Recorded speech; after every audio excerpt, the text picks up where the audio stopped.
Bet Online is the world's most trusted betting platform and your number one source for everything football. From the preseason NFL to college kicking off, Bet Online has every stat, every matchup, and even live odds and spreads while the games are being played. Think you know your stuff? Get on our winner takes all $300,000 NFL pool for the upcoming season. When the game's over, head on over to our online casino and get in on a game of blackjack or poker or unwind with over 150 slot games. Head to the website today and use the promo code BELIEVE, that's BLEAV, and get in on the action. Bet Online, the game starts here.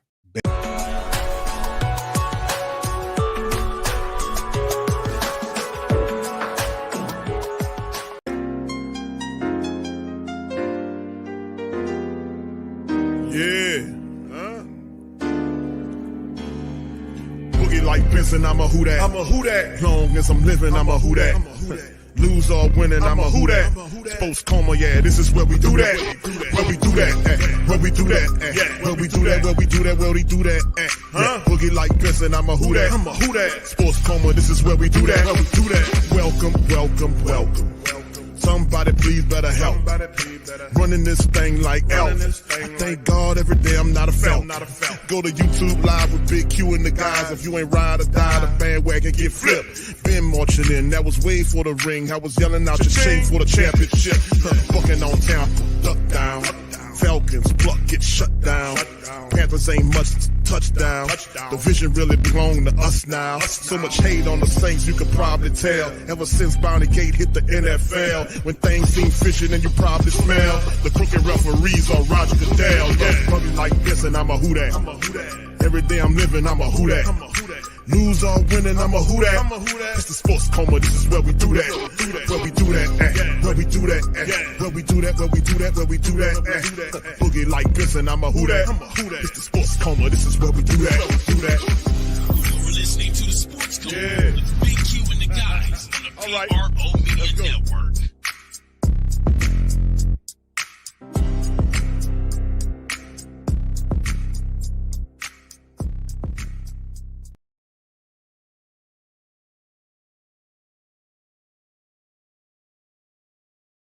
All right, big ups to the fan, man. Appreciate y'all being in the stream. Welcome, welcome, welcome. You're now rocking with the Sports Coma with Big Q and the guys, where we have intense, entertaining, educating, and enlightening sport talk from your favorite sports fam. Shout out to you as we kicking off the NFL season tonight. Baltimore, I think it's Baltimore and Kansas City playing, man. As a matter of fact, they're about to kick off in a little bit. They had a little rain going on, but it looked like they're going to play. That's an AFC contest. It really has no impact on us, man. But listen, man, I know I'm going up against NFL action, but them damn teams ain't got nothing to do with the black and gold. We black and gold to the bone, Gristle, baby. So what the hell we worried about the Chiefs and the Ravens, man? Saints will be upcoming in on Sunday. That's when the game counts in my mind. But anyway, shout out to you guys. Appreciate y'all being here. Let me give y'all another round of applause, man.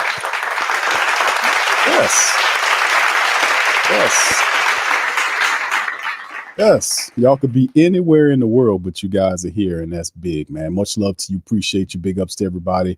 Young City, I see you, brother Tori. Shout out to brother Tori. Chantel, what's popping? Good to see Chantel. The Queen's out here.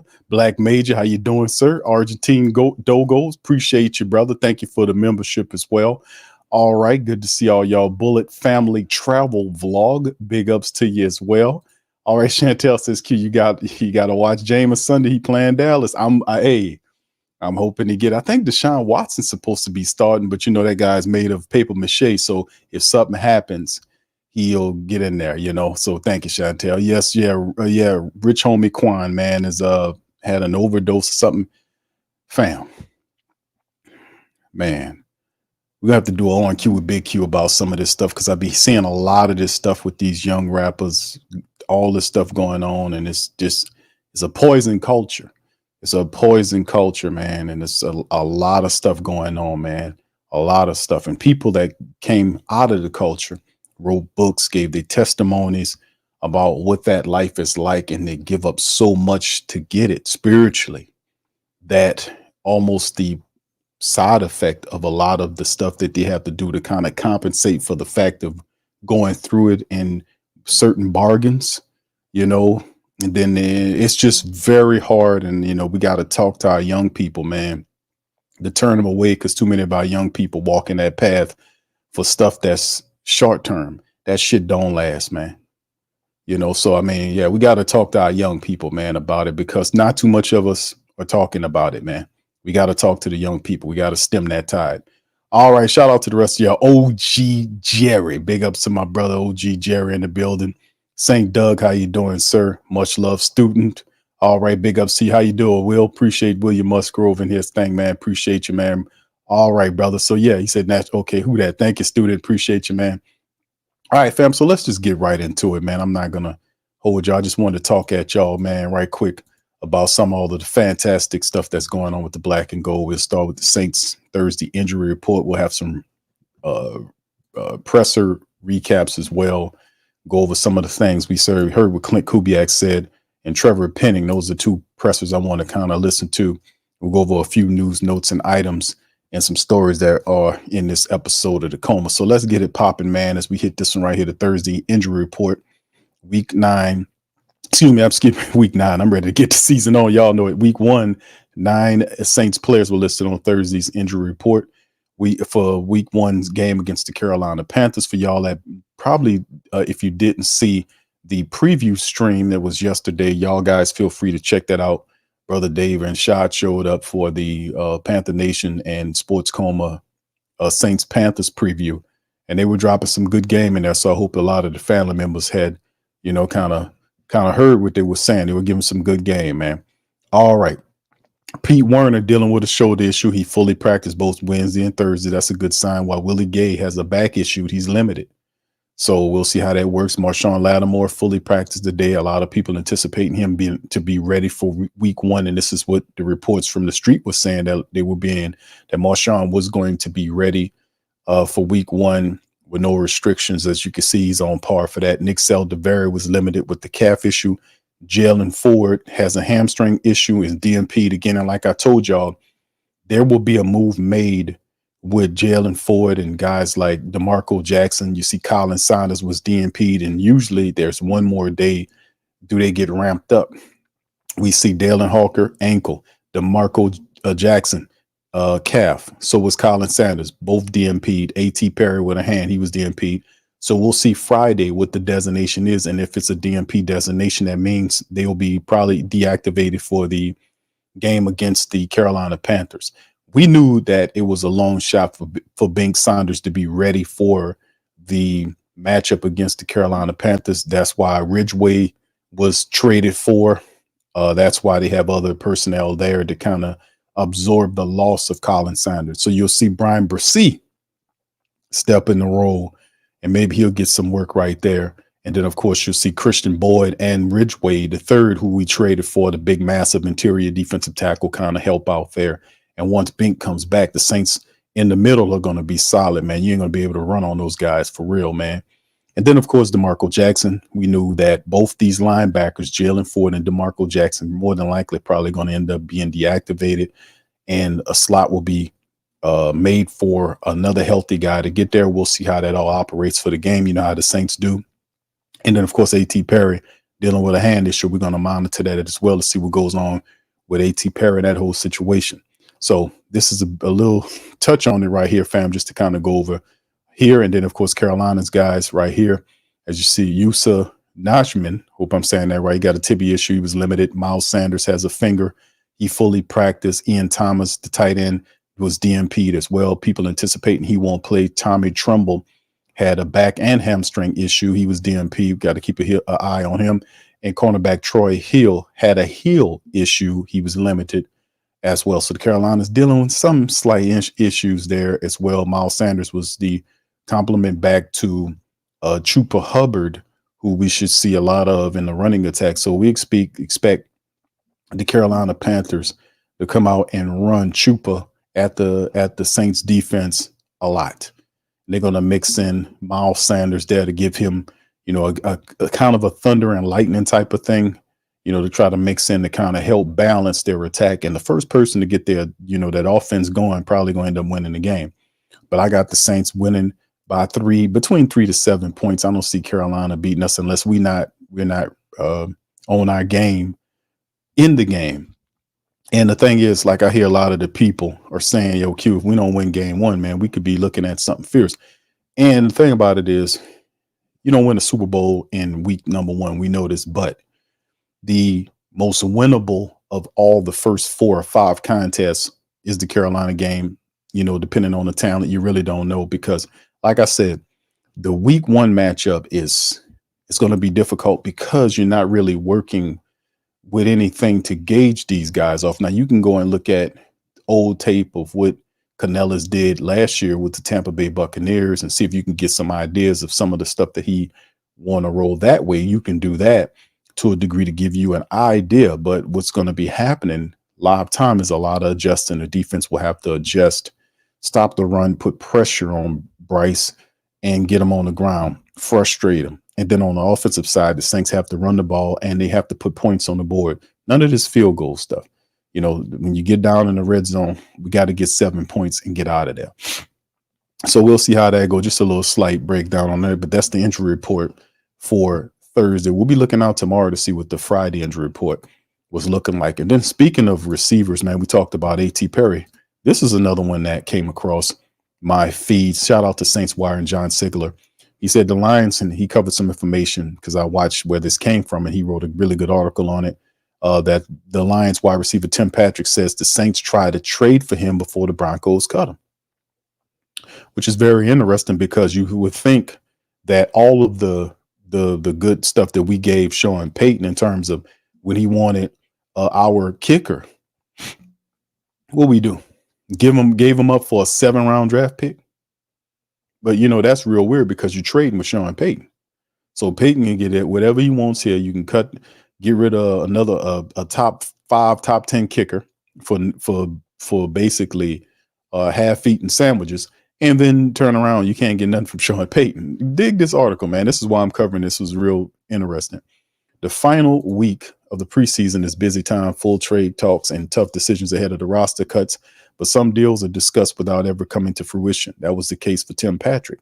The Detroit Lions' newest wide receiver was let go by the Broncos, but he nearly became a member of the Saints. Sean Payton has worked often with his former team over the last year, so this isn't too surprising. Patrick told Detroit Free Press, Dave Burkett, that the Broncos were negotiating a trade with the Saints before the roster cuts, but couldn't agree to terms. So they decided to release Patrick and let him choose his team. We can't get nothing from Coach Payton. Tim Patrick would have been a nice addition to the Saints wide receiver room, man. He'd have been a really nice addition. He would have been, in my opinion, he'd have been a better addition than Cedric Wilson Jr. No disrespect to Cedric Wilson Jr., but this would have been a type of wide receiver with a high upside and very talented wide receiver that could kind of helped along with what we had. He would have been a nice addition. He said would have been a good get. Patrick did miss the 22 and 23 seasons with injuries, but he remained a popular player in the locker room. His resume speaks for itself. He would have been one of the best, best of the accomplished receivers in New Orleans. His 143 receptions for over 2,000 yards and 101 first down conversions are more than every wideout on the roster after Chris Olave. What could a trade have looked like? Maybe the Saints approached Denver with a pick swap in mind. The same day Patrick was released, they cut a deal with the Washington Commanders to acquire defensive tackle John Ridgway in exchanging a 6-round pick for a 7-rounder in 2025. Something is better than nothing, but in this case, the decision makers in Denver decided goodwill with Patrick and his family was worth more than a draft pick or other compensation. As for the Saints, right now they have a roster: Olave, Rashid Shaheed, Cedric Wilson, A.T. Perry, Bud Means, and Mason Tipton, with Equimia St. Brown and Kevin Austin Jr. on the practice squad. They tried out a couple of free agents, but didn't sign any of them. So they clearly do want help at receiver. We'll just have to wait and see. So that was a bit of interesting. That would have kind of changed things, wouldn't it, fam? If Tim Patrick would have came aboard.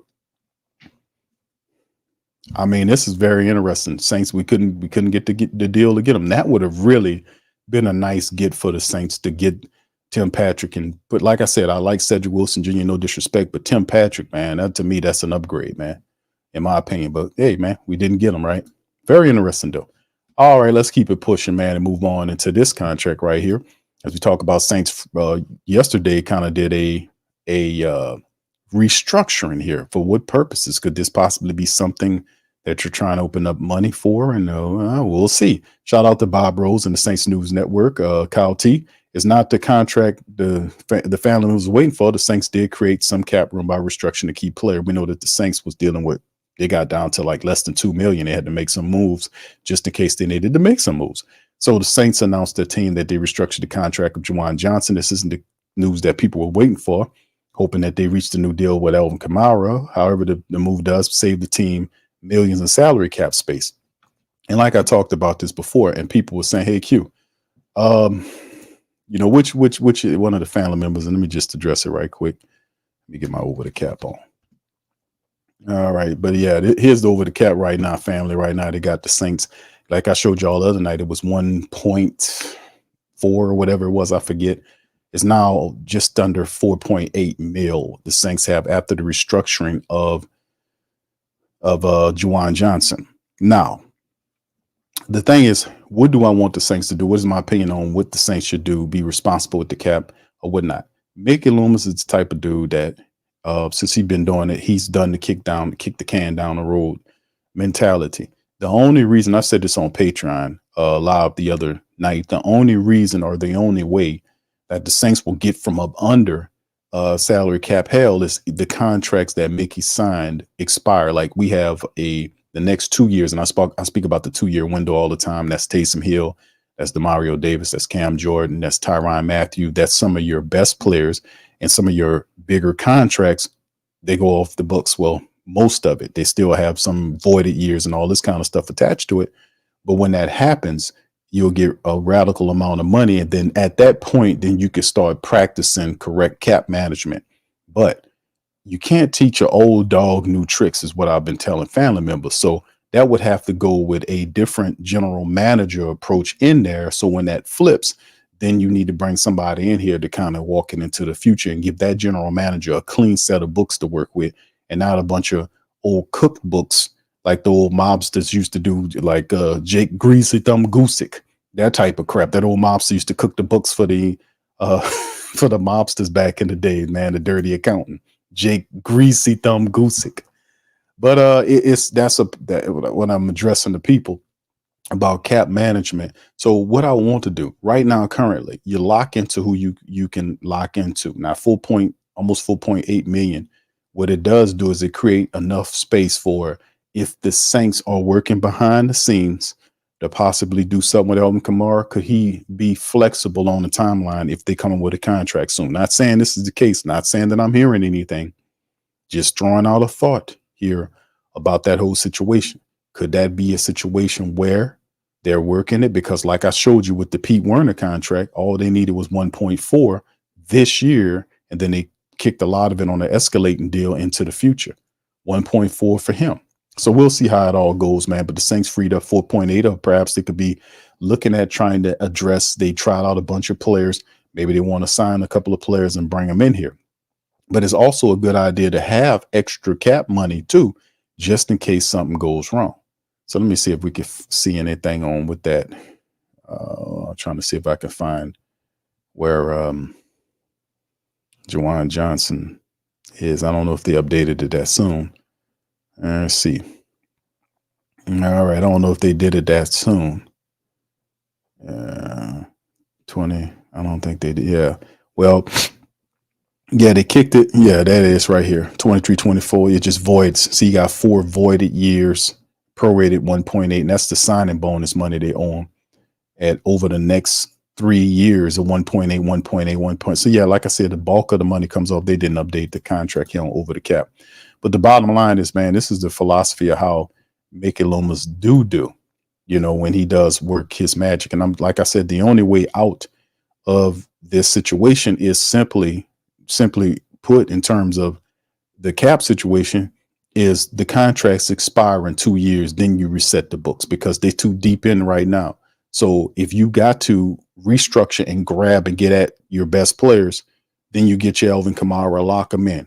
Not everybody's going to be able to be in this philosophy because they're not going to kick the can, because they want to be able to have a cutoff point and do their best. I say that should be a good bridge from this side to the other when you say, okay, listen, we got to get, I'm going to get this to the next general manager, let him take over. But we got a guy that don't have any imagination. He don't think he's doing anything wrong.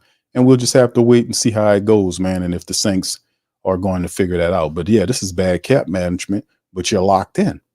But you have to be at one point, you got to have a cutoff line where you switch from that philosophy, because the team is not operating like it did when it had its golden era. And when that's happening, you have to make adjustments. You can't keep doing the same thing over and over again, because that era is dead, and you have to be able to adjust to the era that you're living in.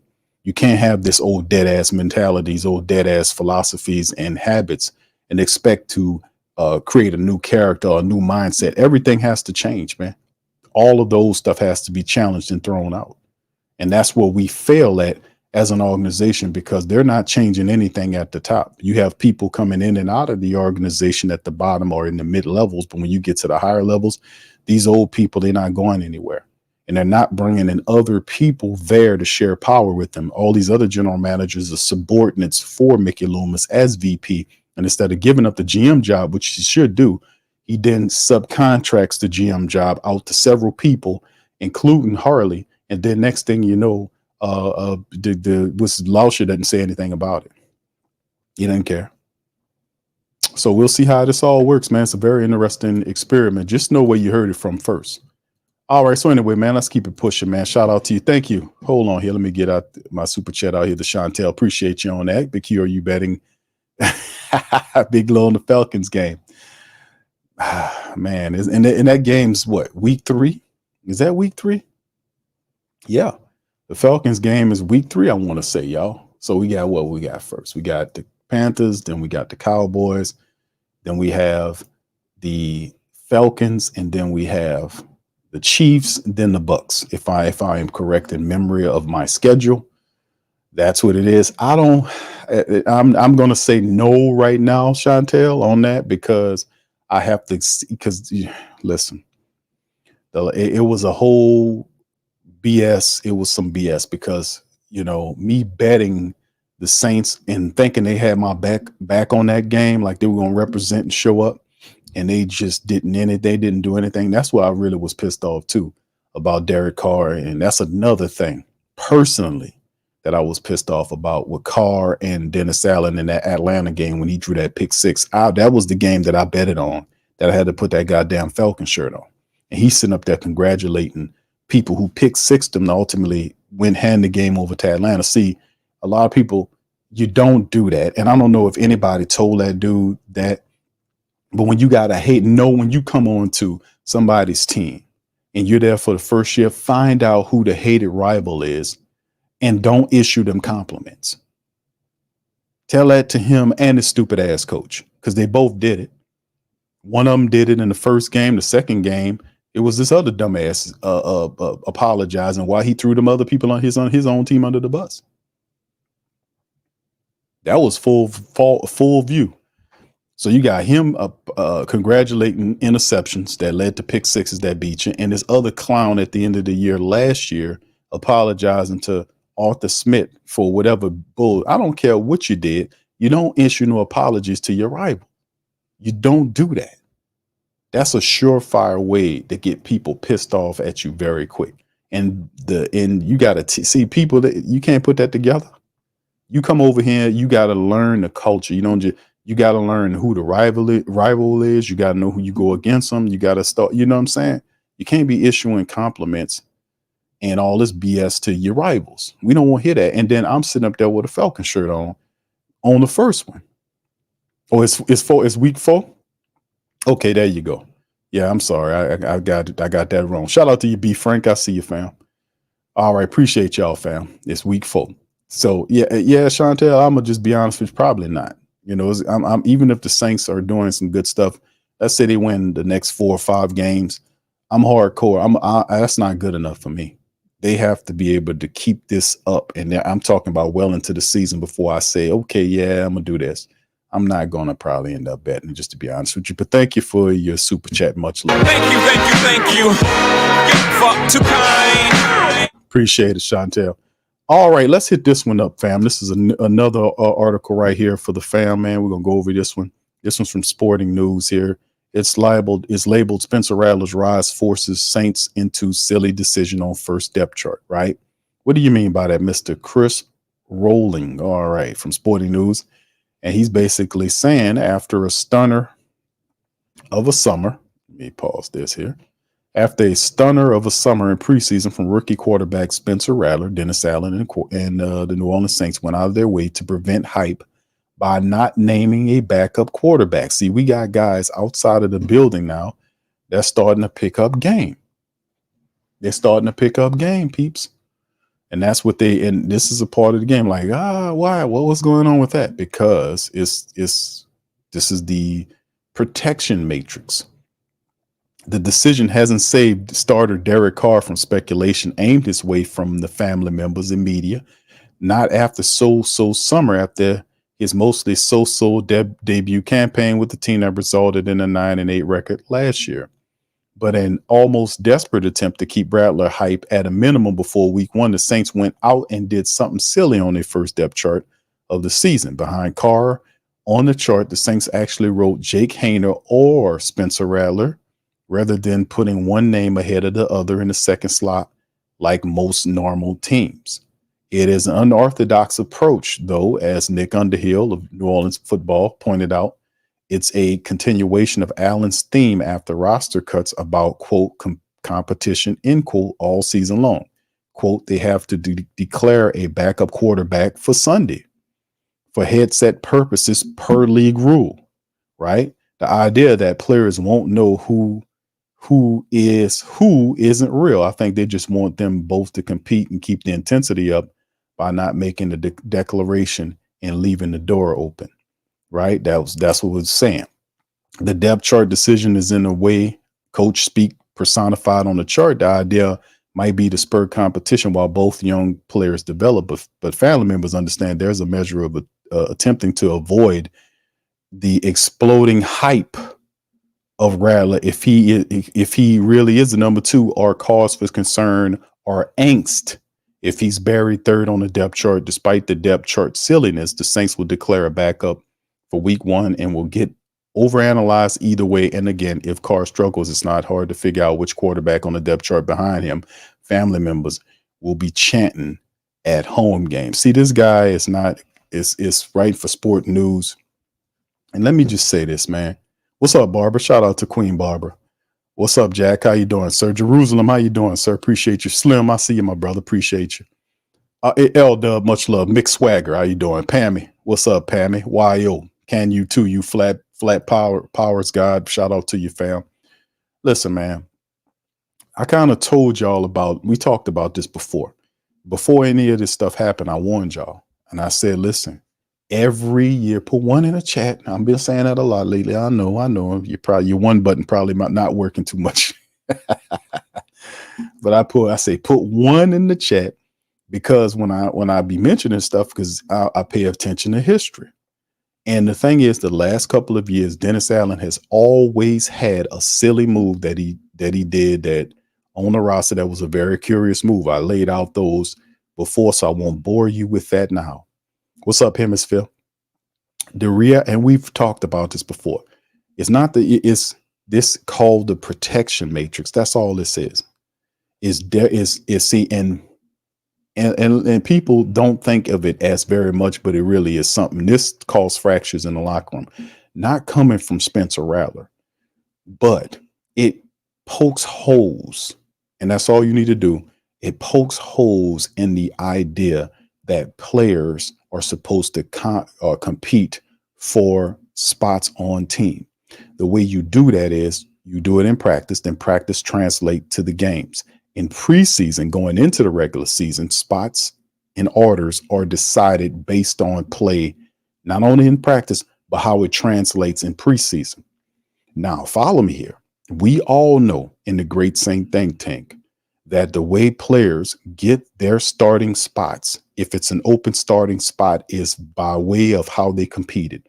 If they out-competed the guy to the next of them for the position, then they will be named starter. Now, this is the case, obvious case for Spencer Rattler. And he competed against Jake Haener. He outperformed Jake Haener in practice and in preseason. According to how the competing rules go for roster spots, This man should be the starting quarterback. I mean, not starting quarterback, Freudian slip, but he should be the top backup because he outperformed the other guy. The other guy didn't even have any touchdowns. This man had multiple touchdowns. He led drives. This other guy didn't. Both of them were dealing with dropsies and all that, but the offense flowed differently more in these preseason games than when you for Rattler than you did see with Haener. Now, Rattler outperformed Haener for the backup job. There should be none of this stupidness going on or who's going to be the quarterback. But as you can see, this is political. And when you start doing shit like this, it causes problems because that's how and why people do not like Dennis Allen. Because the bullshit that he say that's coming out of his possum mouth is a bunch of BS. How could you cannot justify Rattler not winning the backup job? If the depth chart comes out and the man is not listed as the backup and it's Jake Haener, that is some bullshit, man. Because that kid outperformed Haener. He outperformed him for the second spot. And if you operate in your team like that, you can understand why people do not like you because you are an effing hypocrite. There is no justification, but all this crap about putting who's going to be first on the depth chart when it just comes out, the man won the competition, and for you to say some bullshit that they're still competing, or isn't there anybody else competing for their job right now, still competing for their job in the spot? There is none of that going on. This is an obvious weak ass off code attempt by an off code ass coach who needs code to win. This is, and see, when you see crack, they don't talk, they're not going to talk like this to you guys. They're not going to tell you about what code is because this goes beyond football. This is a cover your ass type of man. This is the type of dude that'll throw his team under the bus to avoid just a little bit angst and opinions at him like he did last year. But he could have just took the charge. Hey, man, listen, it's on me. This is my team. We would have never heard about that. And it would have been a little weak story later on, months into the off season when it was like, oh, yeah, it would have been a little cute story. But the way that was handled, this is an off code person. This off code person, this dude ain't about team concepts because he violates them the first goddamn chance he could to protect a player that he wants to protect. You see, you throw it on out, throw the competition, whatever you want to call it, them competing, they working their asses off, getting beat up on the field. The man outperforms the man, and you can't put the spot right there. You can't put him where he belongs. He earned the spot. He earned that. And that's what I said. I have a problem with that. I have a problem. And that's why people are like, why they don't like Dennis Allen? And these people saying that stupid question don't remember none of the F stuff that he does. Because this is the kind of foolishness where it causes problems with the team. And people are watching, even the teammates, them young teammates and the teammates know that Spencer Rattler won that job. Jake Haener, if he's honest, he know that Spencer won that goddamn job. He knows that Spencer won. If he's honest, he knows Spencer won the job and should be the backup quarterback. There should be none of this going on, but this is an attempt to protect Derek Carr, even if it means violating fundamental rules of how team is structured. He'll violate them to protect one dude and then sit up here and wonder why people don't like his ass or that guy. Come on, man. That's some BS. This kid, we'll see what's happening because we're going to know real soon. We're going to know who the guy is. But if that's the case, and you know it's going to be, because off code people do off code shit. They talk about being on code, but they don't stay on code. They could talk about accountability. They could talk about attention to detail. But when it's time to walk that walk, let's see what you do. Let's see how much of the code is in you, because it's more than just talking it.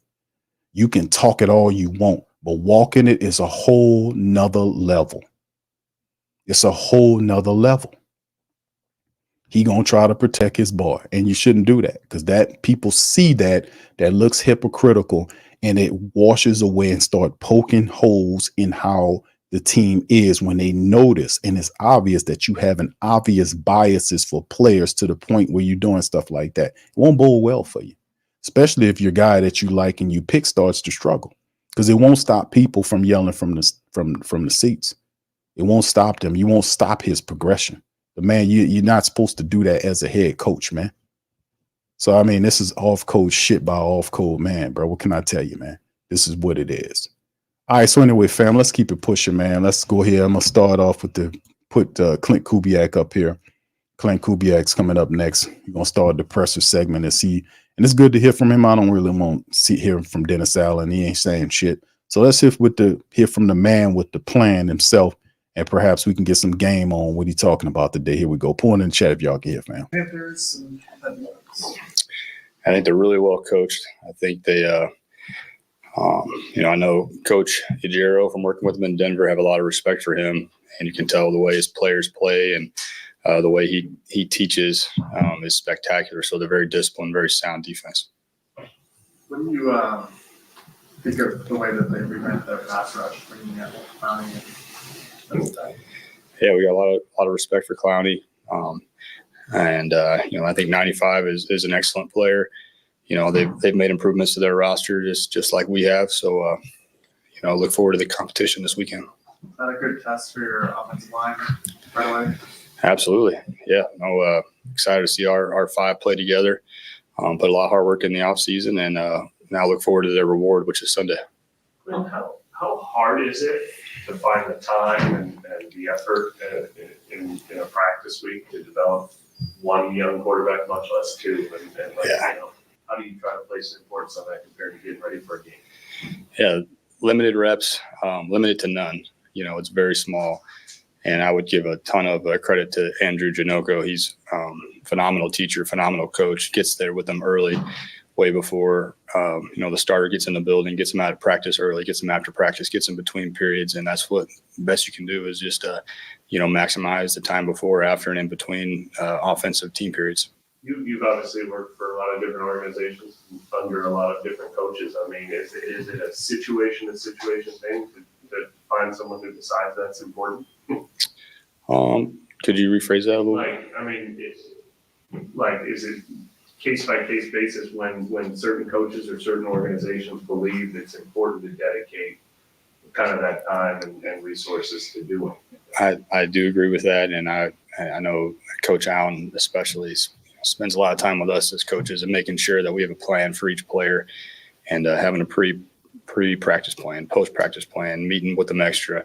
That comes from the head coach and from Mickey Loomis. So, and that's something that's important to us as well. So I think it's we're all on the same page as how important it is to develop those guys. And then in this situation, specifically with two young quarterbacks, how important is we have to name a backup quarterback versus we want to care about the competition and the development between these two guys? Yeah, I think there would be that competition regardless, and I would leave those decisions up to DA, and we're going to work with them the exact same no matter which one we would name, because we have so much respect for both those young guys. They're going to be good players. All right, so that's a Dennis Allen decision. We're going to leave that. That was pretty smooth by Clint Kubiak, how he threw that out there.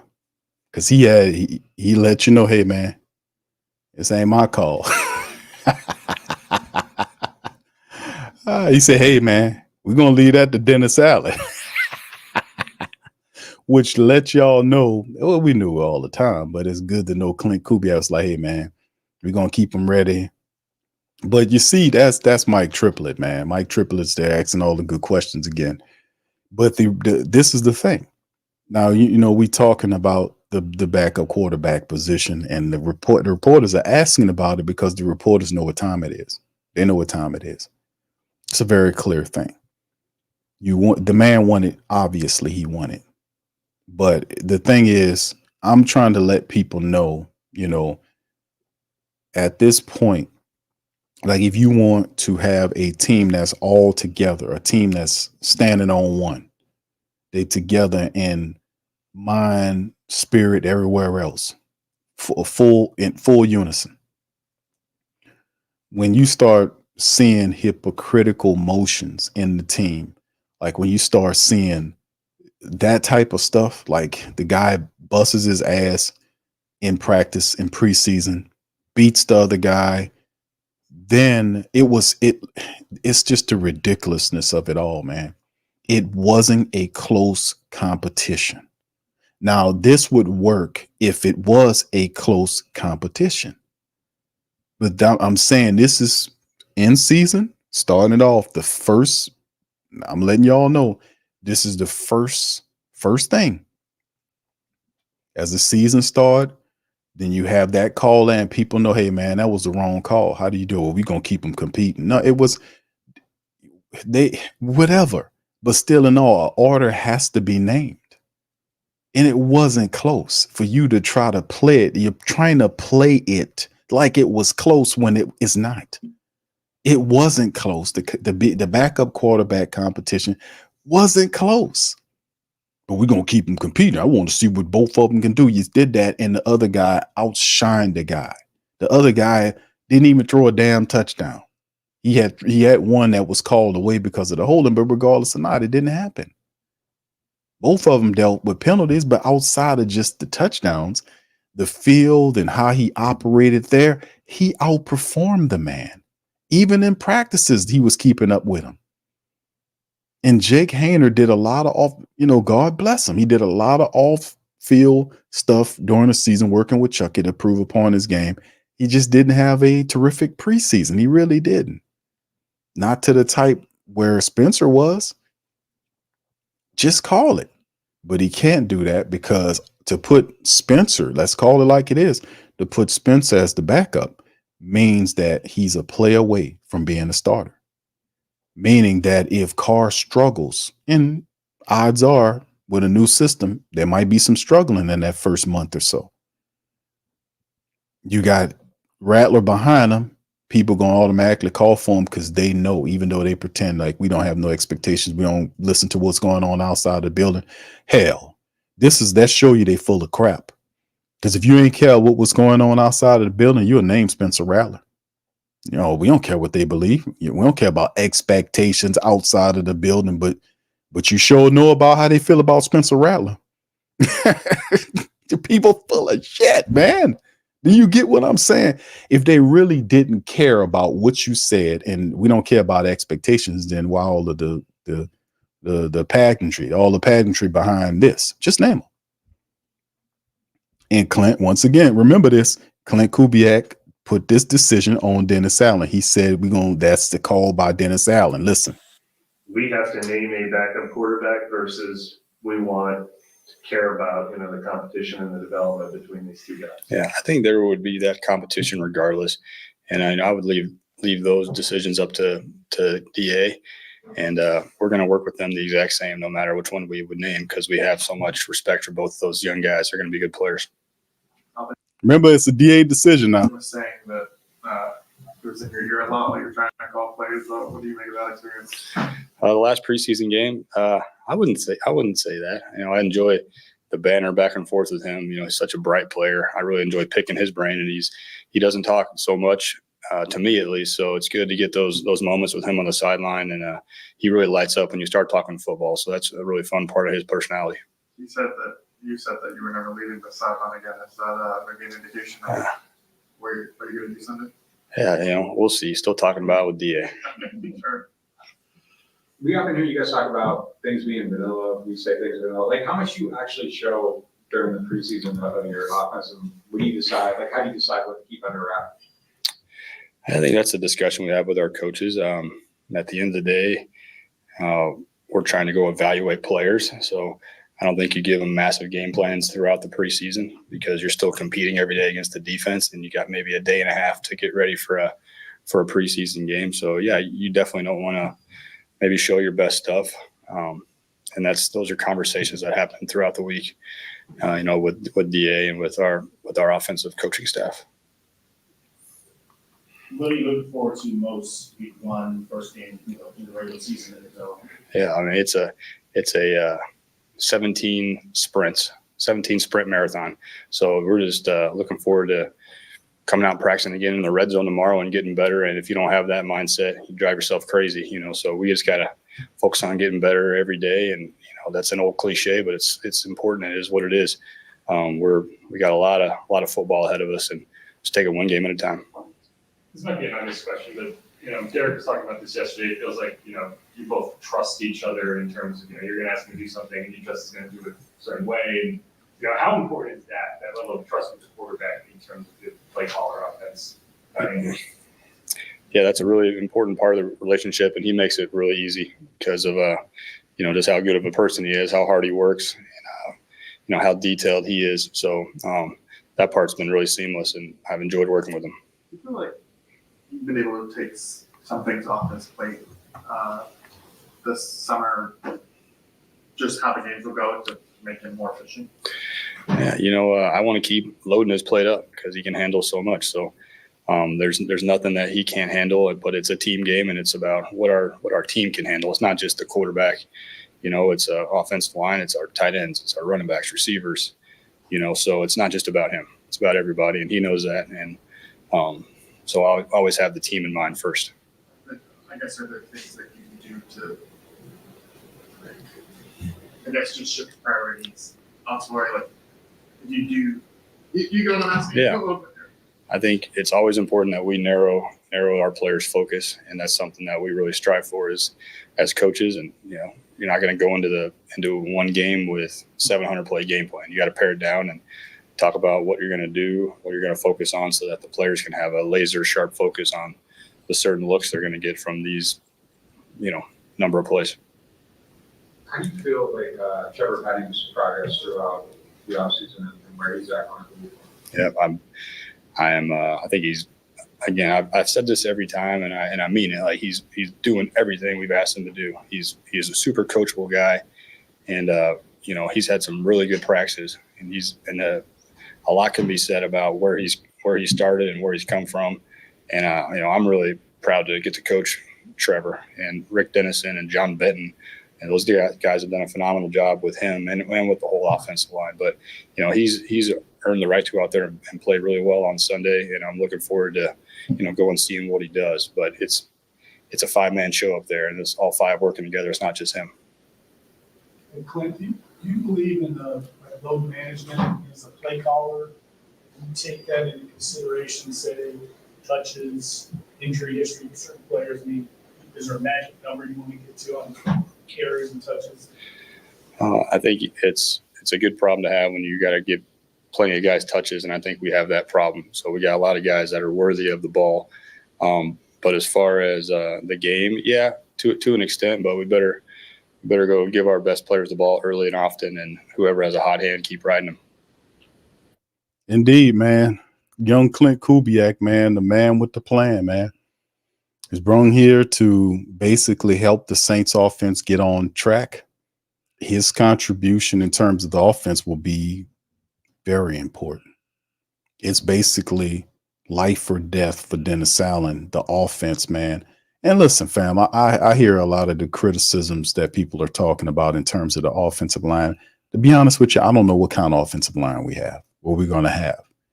I really don't know.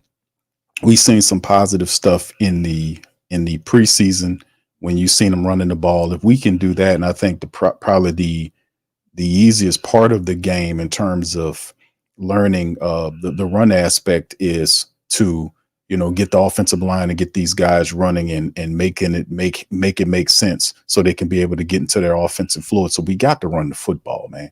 We really do. We got to run the football and take pressure off the quarterback. That's what it comes down to. But in terms of the passing game, the Clint Kubiak's message has been pretty consistent about speeding Derek Carr up, getting rid of the ball on time, and keeping the offense flowing a certain kind of way. That way it protects Derek Carr. We don't need Derek Carr getting confused and holding the ball for 5 seconds and staring down and all this kind of stuff. So there's a lot of practices happening. I know Clint Kubiak and Andrew Janoku, they do be, on Derek Carr, checking on, making sure he's progressing, going through his progressions, going through his reads, making sure he does what he's supposed to do. So we'll just have to wait and see how all that ferrets out. But like I said, I don't think we have one of the worst lines in the league. I just think that we have an offensive line right now with a lot of players on it that we don't really know how they're going to perform. We have hopes. We think Tali Fuaga would be okay, but he's a rookie. He's going to make mistakes. We know Trevor Penning has potential, but he's inexperienced. He's gonna have to go through Trevor Penning with all of his lumps and, his positive and negatives. We're going to have to ride with him on that. Lucas Patrick, we don't know what he's going to bring. We know he's a decent run blocking guy, but from the past perspective, I don't know. So Cesar Ruiz, he needs to step his game up. McCoy, everybody, this whole offensive line need to go up a level. We do know that they have they're athletic and can move in terms of that. So we'll see how it all looks in a couple of days. The Saints will begin the first week to iron out some of these wrinkles, and we'll see what Clint Kubiak's offense really looks like, because a lot of stuff they were running in the preseason was vanilla stuff to kind of throw people off to get to this point where they can then roll out bits and pieces of the offense. And then as the year moves on, they'll start laying out other layers of the offense like Clint Kubiak talked about, because it's a pretty complicated offense. So it'll be interesting to see how he does. Now, speaking in here, we're going to go to this interview right here. This is Penning. And you heard some of the media questions. Two of the big questions they talked about was the backup QB position, stuff like that. And they talk about the backup QB position because how the Saints have handled it. The Saints have brought a light to it as they've made it abnormal, and it's usually a pretty normal thing, right? Who somebody got to win the job. You go through the preseason, you name the guy. But since that happened like that, they have pinpointed to talk about it, because that's what the media do. They're going to pinpoint, say, I see that. They're going to pick at the abnormal things that's going on. But Trevor Penning is another point of contention, too, in the Who Dat Nation. Many people think Trevor Penning will do well in his third year here, and he's starting at the right tackle position. I think that's the right position for him. And here's his thoughts today. Here we just going against him. Yeah. He's a big long dude. He's he's very athletic. He's the number one overall pick, in 2014. So he's a good player. Excited to go against him, and yeah. Trevor, apologies if you already answered this, but where would you assess you are as opposed to where you were?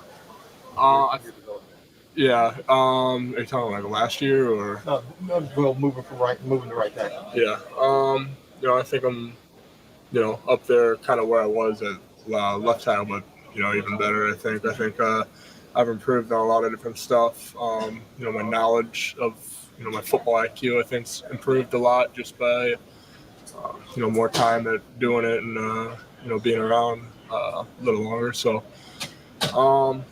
it's going good, and yeah. What was your review of how you played in the preseason games?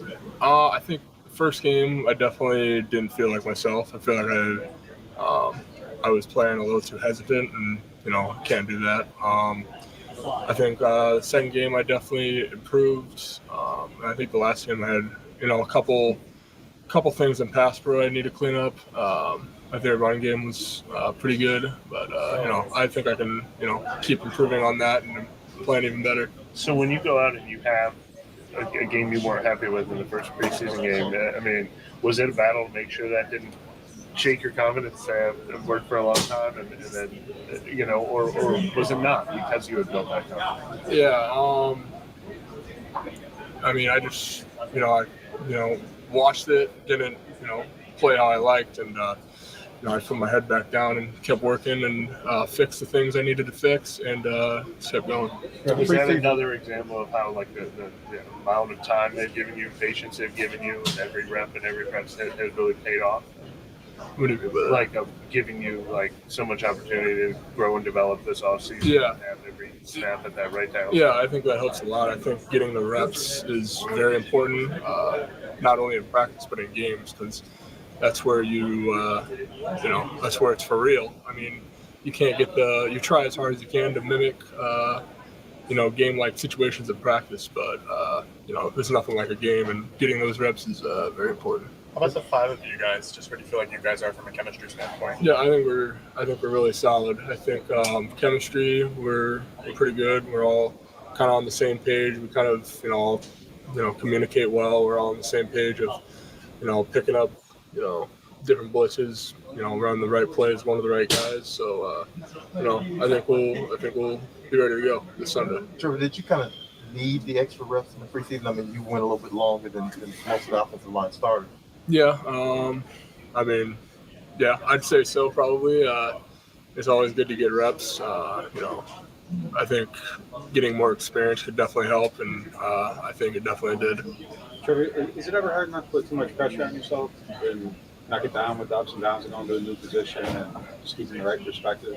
I mean, I don't really think about that too much. I mean, I just come in here and I work, and I try to do my best. I do everything I can to make sure I'm doing everything I can to be the best player that I can be. Basically. I guess a better question would be: is like, how do you not get frustrated with? Obviously, there's going to be growing pains when you're switching sides and going from left-handed to right-handed. How do you not get frustrated when things aren't perfect or necessarily going exactly? Yeah, you can't really dwell on stuff that happened. I mean, everything. They always say like making a mistake. You just learn from your mistakes, basically. So, you get frustrated and all, but you just got to learn from it and make sure it never happens again, and just keep growing from it. Where do you think you've made the most growth, either overall or even just from early August to early September? I think my hands in pass pro have improved a lot. I think just using angles in my run game, my pass game, just being able to, use angles to my advantage to get the best possible leverage on a player. So just being able to figure that out and, being able to use that so I can use my power that I have and being able to, go. Great snap at that right time. All right, that's Trevor Penning, man, and Trevor Penning, man, is in the philosophy, fam. Like I said, I like him at the right tackle position, and he does sound like a rookie. If you listen to him and you listen to other young players, and he's been in the NFL for 3 years now. This is the start of his third year, but he's played like I think it's 6 games or something like that. Not a lot of games over the last couple of years. In the first year, they basically redshirted him. He didn't play until the final game of the first year, which was against Carolina. The next year, they brought him out as a left tackle. I was saying, don't do it. Don't put him at the tackle. They put him at the left tackle position. He failed miserably. They basically benched him, and they didn't go back to him. Now they kind of brought him back to the spotlight. So, okay, we're going to put you at the right tackle position. Less pressure, whatever. The issue is, with all this, and like I said, there's a lot of good and bad with Trevor Penning. But to be honest with you, fam, how he responded in that second preseason game was a clear, indicator for me, because the pressure was on, and everybody, the media, the Saints, evaluators, all those people were watching him. Everybody, they were watching Trevor Penning. They were watching him say, "Hey, man, this is going to be." Pardon me, family. Yeah, they were saying like, "Hey, man," they were watching him. And at the end of the day, man, the guy came out and he performed. He had a really solid game. It wasn't perfect, but with all of the pressure on him, this coaching staff was watching, because if he had failed in that game, then it would have been something. It would have been something. They were really going to go after him, and they would have made a move, and he would have, it would have been a different path right now than what you see. But he performed under pressure. He got there. He played very solidly after having that awful first preseason game. And since then, he's been consistently kind of doing his thing. He's not perfect, but he's been doing a good job in trying to, hone in on his craft. And like I said, John Benton is the new offensive line coach. He's been working with him. He's been saying positive things. We just played Clint Kubiak, the offensive coordinator. He's been saying a lot of positive things. He talked about Rick Dennison, who's working with Trevor Penning in offensive line, saying positive things about how he's doing everything he's asked him. JD asked him about, how did he improve, which is a good question. He talked about hand placement, stuff like that. So, like I said, I a lot of people are going to be looking at Trevor Penning, but hey, man, a first round draft pick on a young offensive line. Well, I ain't gonna say young, but you got 2 inexperienced tackles. You got a left guard that's, has some NFL experience, but, it's more of a run guard than a blocker. You got Cesar Ruiz coming off, a lackluster year, in our opinion. McCoy, these guys are going to have to bond together because we're counting on these guys. We could talk about Derek Carr staying on time and going through his progressions, but none of that's going to make any difference if Penning and our offensive line don't open up holes. And let me tell you something, against Carolina, they're going to target Penning. They're going to target both of these guys, because you see two inexperienced offensive tackles there, and you got Jadeveon Clowney over here, and you got Williams on the other side. Them guys licking their chops, saying, "Man, we got a rookie over here, we got an inexperienced guy over there with confidence issues. We gonna attack the piss out of them," and they will too. They will. So the best way, in my estimation, for the Saints to help their young offensive linemen is by running the football, which I believe that they are comfortable with doing. Trevor Penning loves to run the ball because it allows him to attack, not to be attacked. He puts his hands on the guys and drives them out. He does that really well. And you see some of the times he drives them out, then pancakes them. So he loves doing that, and I love seeing him doing that. And if we can get him to the point where that confidence build, then you'll see him really start to flourish and step up. The same thing with Tali Fuaga. They talk about temperament, that they both are big guys with nasty dispositions. Well, you have Tali Fuaga out of there. You got to help these young guys by running the football. We're counting on the Saints offensive line. They must run the football to have success, and I think they can run it. They got a big test too, because that defensive end they got, that Brown, we had 100 tackles last year from that guy's going to be a problem. They got Ashawn Robinson over there. He's another big force there. They got some plotting guys there. King Tutsto over there. So they got guys that can move, and they also got guys like Clowney and Williams. Those guys can fly.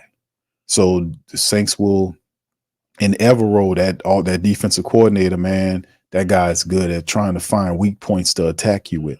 So the Saints are going to have to put their hands on them with the running attack and grind out these people and get them on out the way. We're going to run at these guys horizontally. Let's get Elvin involved. Let's get Jamal Williams involved. Let's get Taysom involved. Let's run at these guys. Let's run at them using the running game, get the play action going.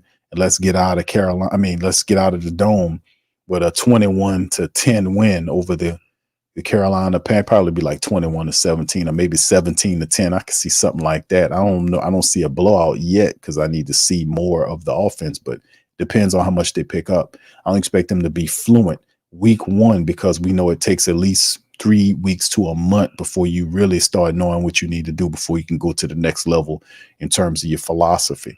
So, like I said, man, I'm just looking at them, man, and I'm saying to myself, man, I really like Penning, but we'll see how it all goes, man, moving forward, to be honest with you, fam. Because I'm going to be honest, man, we should be able to knock off Carolina, but this is the NFL, and things go wrong sometimes. Sometimes people beat people they're not supposed to beat. Sometimes good teams lose the teams that ain't supposed to lose. We got to bring our A game, man. We at home opening up the season, man. That's a good energy right there. We need to take it home. All right, so let me hit the chat right quick before I get ready to bounce up out of this thing. If y'all got any questions, please feel free to throw them in the chat. If you're listening, please hit the like button. Please feel free to hit the notification bell. And if you're not a sub up. Big ups to you guys. Thank y'all for chilling with me. All right, Dr. Drew, how you doing? Dr. Drew says that boy guy going to have Penning on skates the whole game. I hope not, bro. No, but I'm saying, listen, we know Penning struggles in the passing game, man, but where he doesn't struggle is the running game. We know that he prefers that. He likes to run. So the Saints will have to craft it where, and I'm pretty sure Clint Kubiak's a smart guy, that he's going to try to get that running attack going so we can eat the clock, give our defense a chance to rest, and wear out their defense. If we out there running on them and pushing them down and doing what we need to do and dominating, I want to see what this looks like, like what we heard John Benton, our offensive line coach, was describing to us about what his philosophy is and how he wants to do it. Now, the Saints have big guys that can actually pull that off, but how well do they know it, man? We'll just have to wait and see. Julius says he's a decent run blocker and a terrible pass block. I think he's improved as a pass blocker, but his stuff is confidence based. You know what I mean? But like I said, it's a lot. it almost like when you, man, listen, bro, and I remember watching Penning when he first got here in practice and all that, his skills looked different. Like his skills were were better than what we're seeing now. It's almost a deterioration effect happened. That's due to the fact that you can see in Penning, he's not one of those people that can hide stuff. You know, like a person can be going through all kind of immense tests and trials, and you'll never see it on them. Like that'd be me. I was doing shows, man, like people, sick or something going on, and y'all would, and I would tell, and I'll come back later and tell y'all, you wouldn't even, you're like, man, yeah. Some people they can wear it. There's some people you can see it all in their faces. And Penning's one of those guys. You can look at his face and see that, you can see that he knows everybody's watching him struggle. It's very uncomfortable. He's kind of uncomfortable with, he did a decent job of answering the questions, but you can see he's really kind of uncomfortable with the press because they're picking at that sore, so to speak, about his, picking apart his game because he can't really defend himself right now in terms of what he's doing. So all he can do is talk about, hey, I'm doing this, and all that's fine. Just use that as material to get better. That's the difference. People are going to say what they're going to say. It's up to you to not only prove, because you prove, if you know what you're doing and you're improving, you'll prove yourself right. And in the process, prove them wrong. That was it about. But you don't do it to prove them wrong. You prove it to make yourself better. And in the process, that's a default. You'll get that anyway. So Penning, if he keep doing what he's supposed to do, he'll get up there. But like that's 6 games of NFL experience from a guy you picked up 3 years ago. He's in his 3rd year now. So it's really not a lot of experience. So it's almost like you got a freaking rookie there almost. You know what I'm saying? It's almost like he's going through a rookie year, and you could tell it's a lot of the energy is of like not a 3rd year lineman, but it's like a rookie guy, like the energy of a rookie guy, out there struggling with this, that, and the third and confidence issues. You can't have that. You got to keep your confidence up, bro. And confidence comes from your ability to perform. It really does. That's what it comes down to. If you know what you're talking about, you will exude a air of confidence. You really would. And people can tell. They can listen to you, hey, man, this dude know what the hell he talking about. This guy know what he doing. This guy know, this lady, she knows her shit. She knows, this type of stuff. When you did the homework or you put in work, people can see it. They can hear it. They can see it from you. And then that's just what this young offensive lineman got to do. He got to put in some more work and perform out there like he know that he could, keep his countenance high and go out there and dominate to the best of his ability. And the point is, the Who Dat Nation is very agreeable. They won't bash and step on Trevor Penning as long as they see that man out there giving it a try. If he out there performing and doing what he got to do, and all this. Now he might get beat once or twice, but if he out there after he got beat, he out there, knocking this dude around, and people will recognize, say, yeah, he got beat one time, but he turned his game on, man. Yeah, that's what it is. You don't have to be perfect, but do your very best, and and live with it. We real agreeable. I will say that about most of the Who Dat Nation and the great same thing. Most of us, because we still have that contingent that will ride down on you just because they don't like you. And that's fair. I can't, say nothing negative about that. It's just what it is, right? All right. Space Ghost say he's about 2 bad games from being depressed. Oh, bad. All right. He's too soft as Charmin. Okay. Thank you, bro. All right. Michael says, am I watching the Chiefs and Ravens game? It shows how much RT matters. Ravens already switched out their art. Okay. Thank you, bro, for that. All right. Student says best wishes to Penning. I know, man. I think Penning will be all right, though, fam. I don't think he'll be perfect, but I think Penning will be all right. I think Penning will be okay. I think the right tackle position is good for him. And he's not a big, slow, plodding offensive lineman. Penning's athletic and can move. He just needs to kind of refine his technique. That's what it comes down to. And the only way you can get there is you got to be out there in the game, in the moment, doing that over and over again before you say, okay, I got it. It takes some time and we'll see, All right. All right, Slim says, Q, are you good with our safety room? I think it changes, bro. I'm not good with it, bro. I ain't gonna lie to you. I do like the guys that we have. I just think that we need one more guy. And I think you're going to get that. We talked about that, right, Brother Slim, a few shows ago. And I talked about guys like Jalen Ford and DeMarco Jackson, those guys with DMP for Wednesday and today. We'll see what they look like Friday. But my thoughts is they're probably going to not play, especially Jalen Ford. They'll DMP him and then switch him out for you. I wouldn't be surprised if you see, because the Saints don't really need what we got. We got what, 6 linebackers on our unofficial active roster. We got Willie Gay, who's limited. We got Pete Werner, who had a shoulder issue, but he is good to go. We got DeMario, that's 3, and then the 4th linebacker is Anthony Orji. The truth of the matter is the Saints don't, and then, well, that's 4. Then you still have Jalen Ford and DeMarco Jackson. That's 6. The Saints don't need 6 linebackers. I mean, you play the modified nickel. One of the 3, DeMario is going to start, but either Pete Werner or Willie Gay, one of those guys are going to slide to the bench. So you got like a backup right there, and then you got Anthony Orji. What you need with another linebacker for? You see what I'm saying? And then Jalen Ford's hurt. He hadn't played the majority of the preseason. I don't even play any preseason games to my recollection, and missed most of the practices. So why is he on the active roster?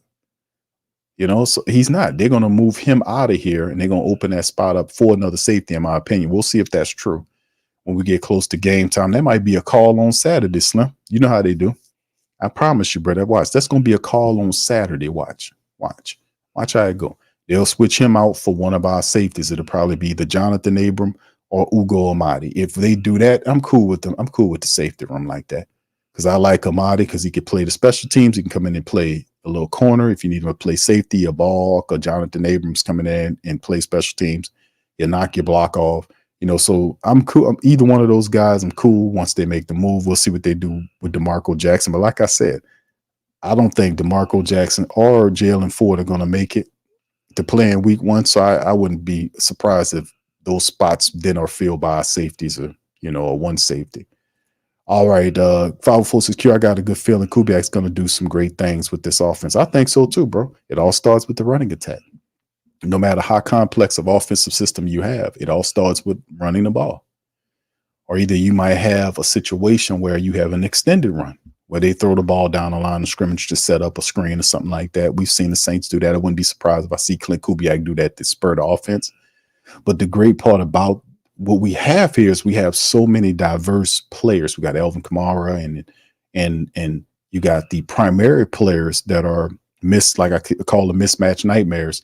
You got those guys, and then you have really good complement players to mismatch nightmares. Like you have Elvin, and then you have power back and Jamal Williams, who should do very well in this style of offense. He should do very well in this offense. We talking about Elvin Kamara and what he does. Man, Jamal Williams should do very well, because you don't have to pull Kamara out to put Jamal Williams in the game. You can slide Elvin into the slide, or slide him out on the boundary, and then you bring in Jamal Williams, and you basically, what you do is you force the defense to spread out so Jamal can hit him. So I mean, that's what I think that we was missing. Like, there was times where, man, you could have played this guy with this guy. You'll see Taysom Hill out there with Elvin Kamara. Might see 3 running back looks. You see Rashid Shaheed on the end around, up through one of the gaps for a touchdown run there.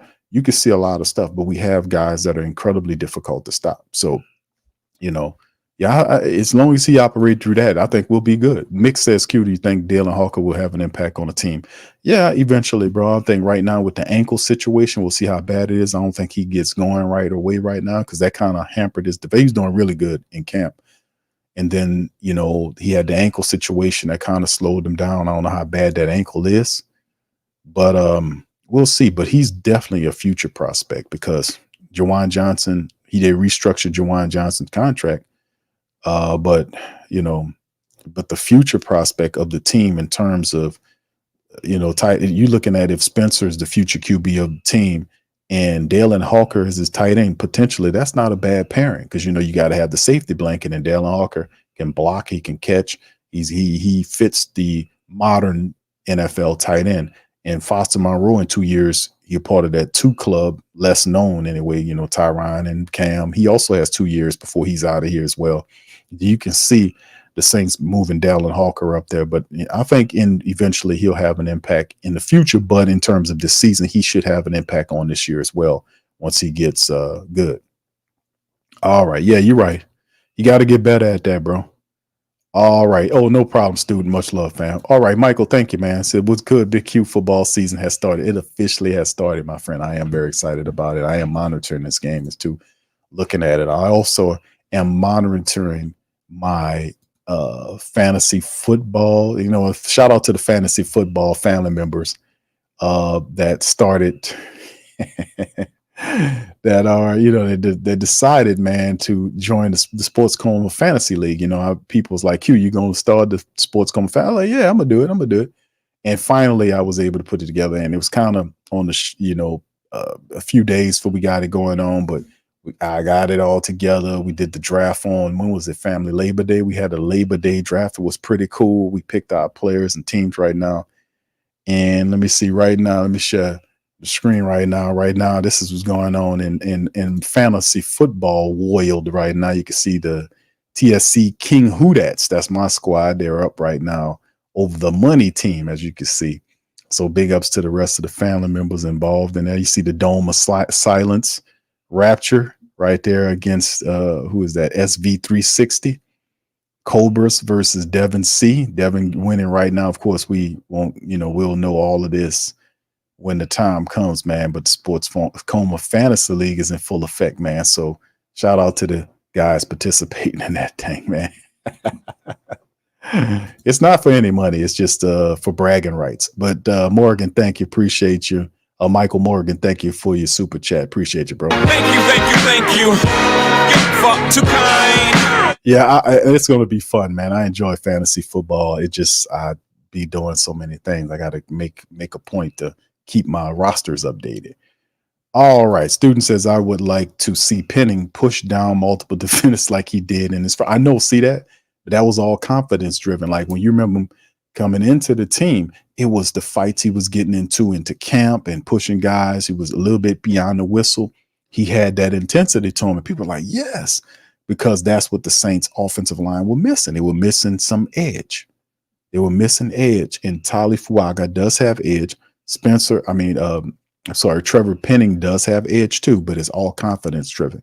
So you start seeing a lot of that arrive as he gets more used to getting his reps and everything. He started getting everything together. You should see a lot of that come back.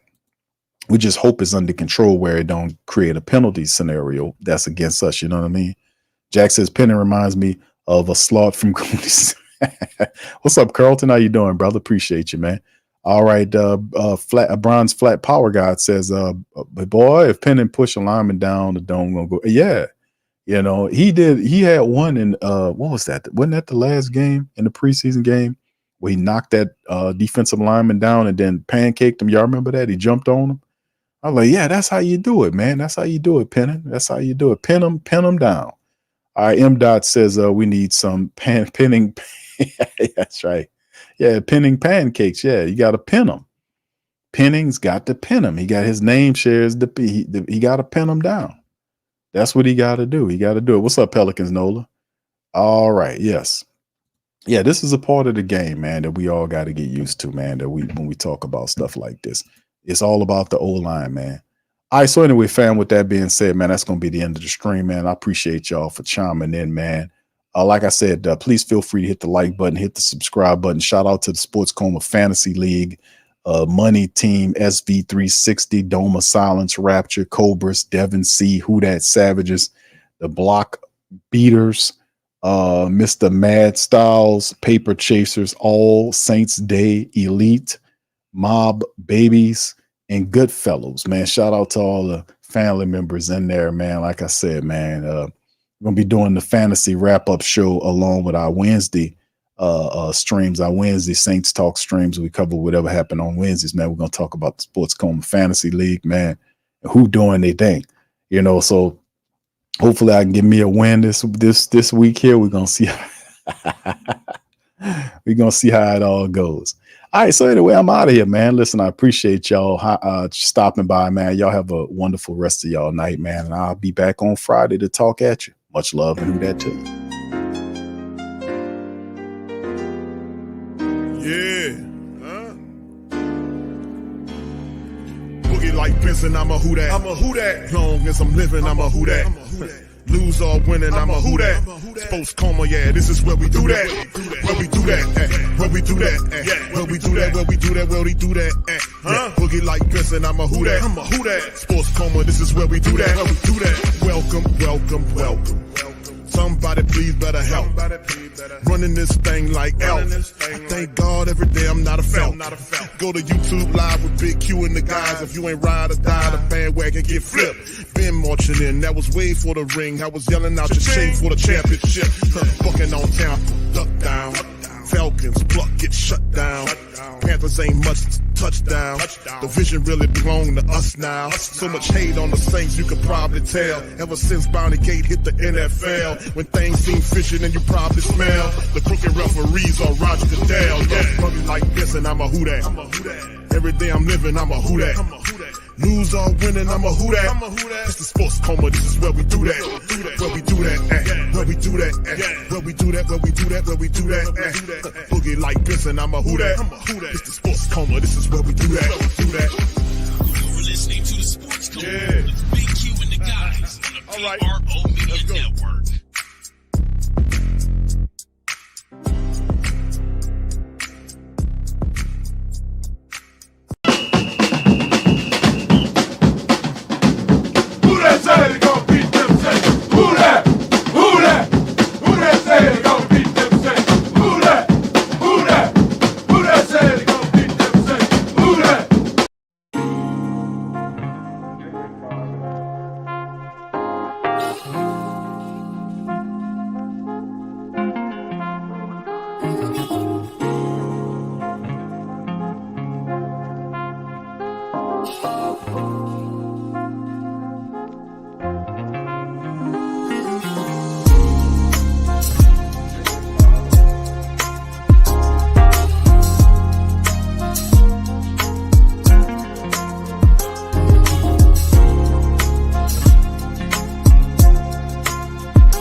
WhoThatDaily.com. That's right, WhoThatDaily.com. Your one-stop shop for everything New Orleans Saints, New Orleans Pelicans, LSU Tigers, even the top flight boxing news. So if you're a Who That and you're looking for a place to stay up on your team, WhoThatDaily.com is your site. WhoThatDaily.com for the sport Who That in all of us.